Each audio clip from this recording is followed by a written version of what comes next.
Hello dear viewer, and welcome to this overview of the progression through Nexomon. I've had many comments about how the game progresses, when you can do things, etc, etc. Really, the game is designed well enough that just progress, basically, and listen to the people, and listen to what they're saying you should do next, and you should be fine. But just in case you can't remember what somebody said or anything like that, then this video should be a bit helpful to you. So, just to start off, you start in Param Town.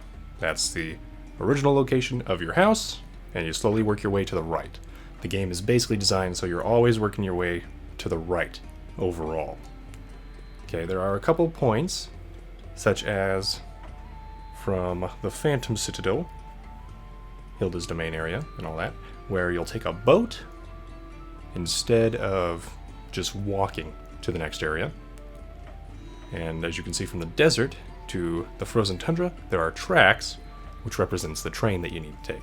Once again, just keep heading from left to right, and you should be able to find your way there. Okay, so overall, you start the game, you find overseers, you beat overseers, you keep going, you find that boat, you take that boat, from that boat, you go down to the desert, you then, well, actually you take another boat from Royal City to the desert, then you take the train from the desert to the tundra. And then to the tundra, you go to the Nexolord's Tower. Now, quick hint, the Nexolord's Tower is the best way to farm for XP in the first part of the game, until you get to the Netherworld. So, Nexolord's Tower, make sure you get everybody up to level 50, if possible. Now, the easiest way to get to level 50 is in fact to buy an item. So there are plenty of gems and other items throughout the game that are denoted by a glowing yellow kind of sparkly bit. So the things that I saved up all my free diamonds for were Nexoskates, which make you go travel faster. They're really not important. Really, you can save a bunch of diamonds, not get those. I just got them because I was like, why not? The EXP multiplier, on the other hand, is absolutely essential for getting through this game quickly. It basically lets any currently active Nexomon, so anybody with a health bar that is not at 0, get XP after a fight. Super helpful for farming, XP, and all that. So I eventually had enough diamonds once I got to the Nexolord's Tower to get this EXP multiplier, and I gained, I don't know, I want to say 20 levels in 30 minutes with everybody. So it was a very easy farming technique. Get the EXP multiplier. When you look, sorry, not that one, at Ron's little face, go to the other items, and in here you'll see the EXP multiplier and the Nexoskates as well. Don't get the EXP share, wait for the EXP multiplier. Okay, other than that, I mean, these other things, man, don't really need. Another fun fact, you can actually save up enough diamonds in addition to the EXP multiplier and the Nexoskates to get plenty of golden Nexotraps for those legendaries once you have unlocked the radar. So, don't worry, I'll talk about that in a bit. So yes. Once you've gotten your Nexomon to at least level 50, then you can think about beating the Nexolord. Do that at his tower. And there is like a boss rush fight where you'll want abilities like Headbutt, Spinning Attack, Turbulent Toss, or Electric Flux. I don't know if there are any others that cause confusion. Those are the ones that I know about. But Confusion is super effective against bosses. It basically lasts for 2 turns. First turn they'll hurt themselves, second turn they'll just do nothing. Which is excellent for trying to reapply Confusion over and over and over. And that's how you get through bosses in this game. Because really, you can try to be dealing super effective damage to the elemental-based bosses, but eventually they just have too much HP, and they will also be normal typed with Omnicron. So you can't deal super effective damage, and you either just have to base tank it, where basically you keep reviving your Nexomon over and over, but the healing items in this game never fully heal you enough once you get to a high enough level to really be worth it. So yeah, you'll basically want to just revive and then try to get a couple hits off or a lucky confusion or something, and then keep reviving and keep sending out other Nexomon to tank until you can heal up your other guys. So yeah, that gets a little bit grindy. So that's why I recommend, once again, Headbutt, Spinning Attack, Turbulent Toss, which is a wind-based move, Electric Flux, which is the lightning-based move, and anything else that can cause bind, paralysis, while dealing damage. I should also add, make sure that they deal damage while adding an effect. Otherwise, you're not really making progress, especially since there's a chance that you won't add any effect whatsoever whenever you try to apply an effect. So yeah, I know this is getting a little lectury, but basically, go beat the Nexolord. After that, you will unlock the next portion of the game, where you'll be back in Paramtown. Yay! And from that portion of the game, it's like, oh, Omnicron! Yeah, you defeated him, but he's actually in the Netherworld now. So we're gonna go ahead back to Paramtown. Warp speed. Yoink. And don't worry, eventually you'll unlock the warp totems. You won't at the beginning. And I'm moving slow because I don't have my skates equipped. What have I done? So as you can see, you're a bit faster with the skates. I did enough running around through this game that it was worth it to me. But I think I'd have another 200 diamond thingies, so that could have been used for gold Nexo traps if you're a collectioner. It is kind of difficult to catch things in this game. Watch me try to catch legendaries, and you'll see me use at least like 10 to 20 Nexo traps per legendary, which was insane. So okay, once you've beaten Omnicron, you'll eventually get access to the Netherworld. Atlas here, there'll be cutscenes and stuff. You'll have to talk to Atlas to warp to the Netherworld, but we're just going to walk through right now. So the Netherworld is this new area, right? So Nexomon can be reborn here, and they'll gain this purple star. Now, you want to be level 50 with all your Nexomon, because that's when you can get reborn from Miriam, if I remember her name correctly. And once you do, your Nexomon will return to like level 5. I think they go back to baby form too. And then you'll be stronger, all your stats will be better as you level up, but you will be level 5. So you're a stronger level 5, but you're still level 5. So you got to work your way back up again, so that EXP multiplier will be super useful. And it'll be very easy to progress at that point, because everything kind of scales up in level again as you go, so it's pretty easy to keep up with the curve, or just farm XP until you're a little up beyond the curve, which is nice. Once again, revive will be your best tactic to gain XP. So, they're about 1,000 each, if I remember correctly. But yes, what you'll want to do is try to level up Nexomon as they get hurt. So then they'll regain all their health and stamina in the field. And then you don't have to go back and forth to the healing centers either. So that's pretty useful. And yeah, if you can, try to risk it during a fight. If you have like one dude who's knocked out and you really want that guy to get XP, try to revive him before the end of the fight if you can. And that way they can get XP. Otherwise, when they're knocked out, they will not.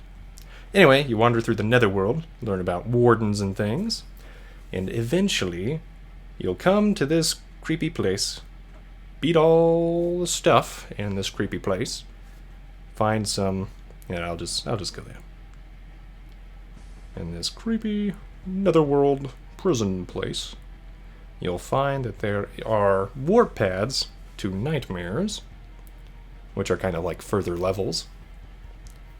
You'll do all the stuff in there once I get there. And then you'll go back to the real world after warping through all these to beat Omnicron a second time.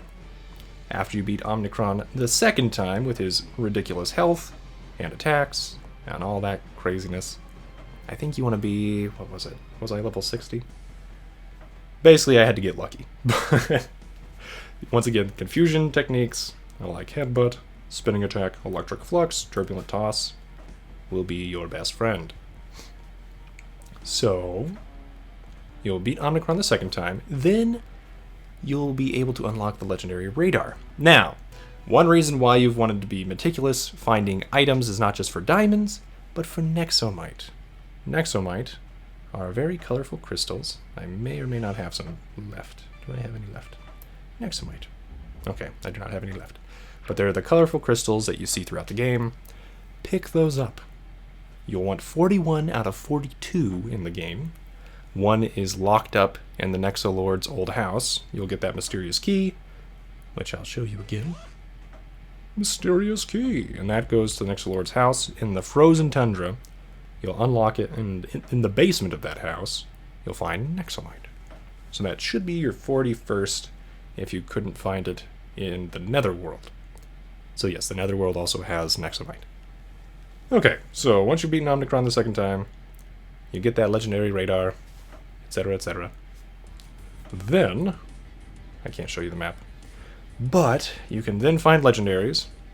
I'm not entirely certain when you can unlock the ability to catch Wardens by beating their minions, who are all like level 85 and higher, and Reborn. But basically, you can then unlock the Wardens themselves by finding ghost minions in the world and doing stuff. And that, so far, is the progression, as far as I understand it. So, to summarize, you'll wander around, you'll beat up overseers, you'll keep going right overall. So, you'll sometimes go up and down, blah blah blah, but generally, progression in this game is to the right, which I think is a good design. After you progress to the right enough, you'll find the Nexolord's tower. Beat the Nexolord / Omnicron, who is also on my team now. I'll show you Omnicron. Here's Omnicron. He has no skills which cause confusion, as far as I understand. So, yeah, he's kind of pointless in a boss fight. But against other PvP, or these Warden minions, I should call them, he's very useful. So, once again, to summarize, keep going right, fight the Nexolord / Omnicron, beat him the first time, then go to the Netherworld, beat him a second time after you pop out here, and he'll be up north of Param Town, back where you fought Overseer Ivan, and I think we meet Fona the first time, as his other name, Finru. Yeah. And then, you'll be able to unlock the legendary radar by talking to that lady here in Param Town. Don't talk to her in the Netherworld again. Hi, Miriam. You already have my special legendary radar, don't you? Yes, I do. But I'm doing this for my viewers. Now they know. Means there's a good chance of finding a legendary in the area when this icon pops up. Yep. You'll just be able to wander into any bush or thing, and there's a chance you'll find a legendary. So, one thing I tried to do was figure out where there were fewer areas for Nexomon to appear, so then you can kind of game the system and make it more likely to find the legendary. Other than that, yes, once again, gold Nexotraps. Save up those diamonds for that. Once again, the diamonds you find, there are plenty of free diamonds, so you don't have to spend money on this game to get these items. If you are going to buy something, buy the EXP multiplier. It makes your life so much easier in this game. Alright. Also note that the legendary radar can go off in towns and things where you cannot possibly find legendaries. However, as she is mentioning, you can also go to the Netherworld and find legendaries there. And it may be a little more, like, maybe a little less rare in the Netherworld, but most importantly, when you go to the Netherworld, they'll be rebirthed, or reborn, or whatever you want to call it, so they'll have better stats, and you don't have to get them to level 50 and rebirth them. Whereas if you catch them in the overworld, they are not reborn, their stats are worse, and you will have to rebirth them if you want them to be good. So, yeah. Reborn Nexomon. Much better. Yeah, you're right, Miriam. Save yourself some time and effort. Catch legendaries in the Netherworld if you're going to catch them at all. Whereas, if you just want to unlock them, you know, just be able to beat level 85 to 90 guys. And yeah, once again, that revival strategy to get XP, super useful here. I think my Nexomon have gained like 30 levels or something, 20 levels. So yeah, they were not 98 when I started out. I was able to beat Warden minions and stuff. And once you get 10 of them, basically, you will be able to go to your storage box and just pull them out. They come at level 60 as far as I can tell.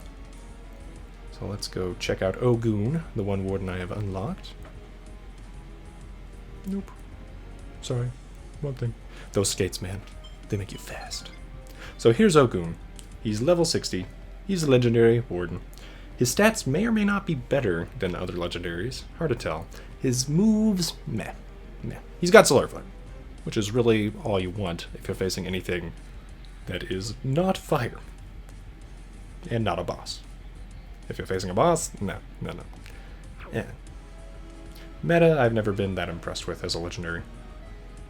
But, you know, he's cool. And probably the Nexolord in his Nexomon form.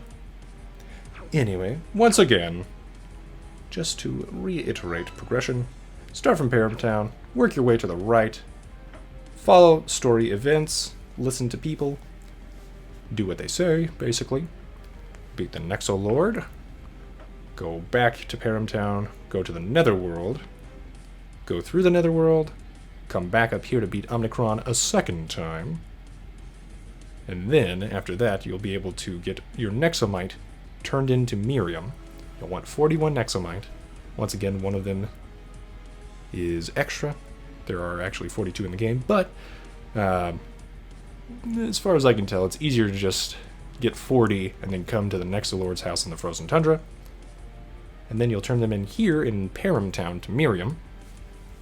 And then, once you've got all that, I'm not sure when the Wardens unlock now, because this update happened after I did all of the legendary stuff, but this is pretty good. You probably want to catch the other legendaries using gold Nexotraps, which you can find here, once again, by clicking Ron's face. And I recommend at least getting the pack of 8, because you do get 2 free, and if I remember correctly, there are only 7 legendaries. It will take some time to find them, especially in the Netherworld, because various versions of them pop up. I believe the biomes do affect the rarity to some extent. Like, Grunda's easier to catch in the desert, if I remember correctly. Yeah. Also, I wasn't that impressed with Grunda, which was sad, because he was cool. Anyway. So, I hope that explains Nexomon's progression well enough for anybody who was wondering about it. If you wanted to, please leave a like. Subscribe to see more mobile gaming videos. And have a good day, dear viewer.